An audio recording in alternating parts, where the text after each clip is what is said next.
వారి చిత్తము చైతన్య ఘనమవుతుంది. చూడండి,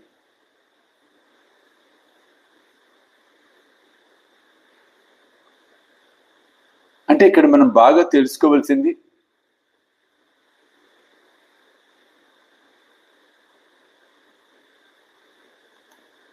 ఆయన చెప్పిన మాటలు ఇక్కడ చాలా ముఖ్యమైనవండి.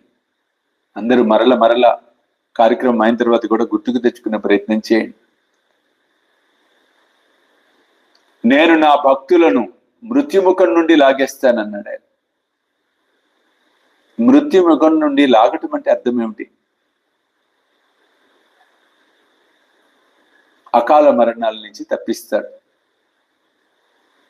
మరణ భయాన్ని పోగొడతాడు.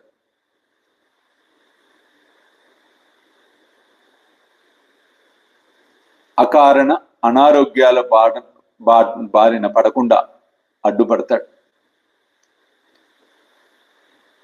భయాందోళనలను తగ్గిస్తాడు, సమూలంగా పెరికివేస్తాడు.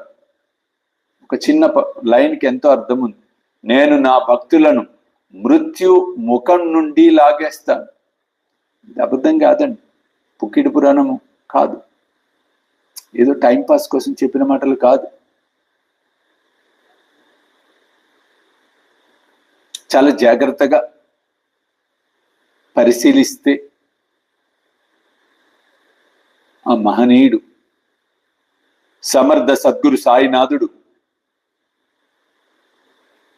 మనకు అందించిన గొప్ప వరం ప్రసాదం ఈ మాటలు.